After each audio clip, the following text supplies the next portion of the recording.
Assalamualaikum warahmatullahi wabarakatuh. Kami dari kelompok 2 kewirausahaan akan menjelaskan materi tentang strategi menangkap peluang usaha. Materi yang pertama akan dijelaskan oleh Dinda Nur Aziza, yang kedua Heru Siswanto, yang ketiga Ica Chairunisa, dan yang terakhir Maharina. Pengertian bisnis dan peluang usaha. Bisnis. Menurut Harvest dan Kaput, bisnis adalah suatu kegiatan usaha yang terorganisir untuk menghasilkan dan menjual barang atau jasa guna mendapatkan keuntungan dalam memenuhi kebutuhan hidup. Pengertian peluang usaha. Peluang usaha adalah suatu momentum atau kesempatan yang pasti bisa didapatkan seseorang atau lebih dengan mengandalkan potensi diri yang ada dengan memanfaatkan waktu demi ketenaga kerjaan yang positif. Pengertian strategi menurut para ahli. Yang pertama ada menurut Alfred Kendler. Beliau mengatakan bahwa strategi merupakan penetapan sasaran dan tujuan jangka panjang sebuah perusahaan dan arah tindakan sebagai alokasi sumber daya yang diperlukan untuk mencapai sasaran. Dua, menurut Kenneth Andrew. Beliau mengatakan bahwa strategi adalah pola sasaran, maksud atau tujuan, dan kebijakan serta rencana-rencana penting untuk mencapai tujuan itu, yang dinyatakan dengan cara seperti menetapkan bisnis yang dianut oleh perusahaan dan jenis atau akan dianut oleh perusahaan. Terus yang kedua ada strategi mencari peluang usaha. Yang pertama, kenali diri sendiri serta bakat dan minat kalian. Jadi sebelum memulai usaha, kalian harus melihat kepada diri sendiri bakat apa dan minat apa yang kalian miliki. Terus yang kedua ada perhatikan lingkungan sekitar. Dan yang ketiga ada perhatikan kebutuhan-kebutuhan masyarakat. Kriteria memilih peluang usaha. 1.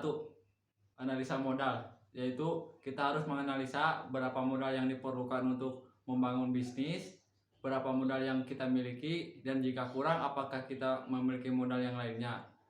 Yang kedua, analisa sektor usaha.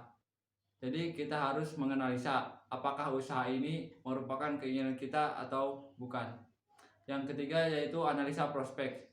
Jadi kita harus mempelajari keadaan usaha saat ini dan di masa yang akan datang. Pemanfaatan peluang usaha secara kreatif dan inovatif.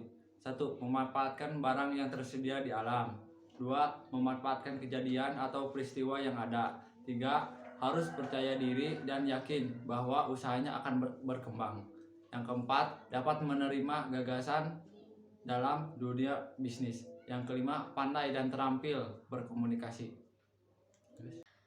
Materi selanjutnya yaitu tujuan mengadakan inovasi. Yang pertama, untuk memenuhi keinginan dan kebutuhan masyarakat. Yang kedua, untuk menyesuaikan selera masyarakat. Yang ketiga, perkembangan teknologi. Yang keempat, untuk memuaskan konsumen. Yang kelima, menarik konsumen. Penyebab utama kegagalan menangkap peluang usaha. Yang pertama, dalam berusaha sering bersikap bagai buih sabun. Jadi, kita hanya semangat di awal saja. Yang kedua, dalam berusaha sering hanya sekedar ikut-ikutan tren atau zaman. Yang ketiga, kurangnya dedikasi atau tidak sepenuh hati menjalankan bisnis yang sedang dirintis. Keempat, perencanaan pengelolaan keuangan yang kurang baik. Kelima, pengalaman manajemen yang minim. Keenam, memilih lokasi awal usaha secara asal-asalan. 7. Mengendalikan bisnis kurang konsisten atau seringkali tidak teliti. 8. Manajemen kas pemasukan dan pengeluaran yang tidak tegas. Yang ke-9, kurang keyakinan akan berhasil berbisnis, bahwa bisnis tersebut akan berhasil. Materi selanjutnya adalah kelemahan yang menyebabkan kegagalan sebuah bisnis. Yang pertama adalah kurang bijaksana. Nah, kurang bijaksana dalam mengelola usaha itu bisa menyebabkan kegagalan dalam bisnis. Yang kedua adalah kurang disiplin. Kunci kesuksesan adalah disiplin, terutama disiplin dalam waktu.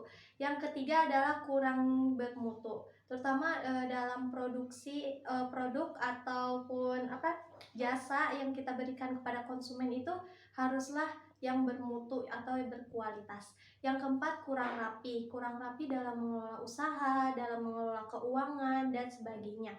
Yang kelima, kurang tanggung jawab dalam mengelola usaha. Tentunya tanggung jawab adalah hal yang penting. Yang keenam adalah kurang teliti dalam hal-hal kecil pun itu akan berpengaruh dalam usaha kita.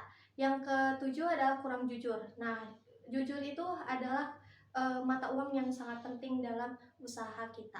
Yang kedelapan, kurangnya beriman atau kita kurang percaya diri terhadap usaha yang kita jalani agar bisa lebih maju lagi. Materi selanjutnya adalah sifat-sifat yang harus dimiliki oleh seorang wirausahawan.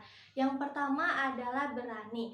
Berani dalam mengambil keputusan, berani dalam mengambil resiko adalah hal yang penting dalam mengelola sebuah usaha. Yang kedua adalah jujur. Jujur itu hal yang sangat penting dalam mengelola usaha. Yang ketiga adalah tekun. Dalam mengelola usaha tentunya kita harus tekun dalam mengelola satu usaha agar usaha yang kita jalani ini bisa berjalan dengan lancar. Yang keempat adalah ulet. Kita juga harus ulet dalam menjalani usaha, dalam mengelola usaha. Selanjutnya yaitu yang kelima. Yang kelima adalah sikap sabar. Nah, kita itu harus sabar dalam mengelola usaha gitu. Jangan sampai kita dalam mengelola usaha ingin cepat gede gitu usahanya gitu. Yang keenam adalah tabah. Tabah itu terutama ada kita saat menghadapi pasang surutnya usaha gitu, harus tabah dan sabar. Lalu yang terakhir adalah selalu berpikir positif.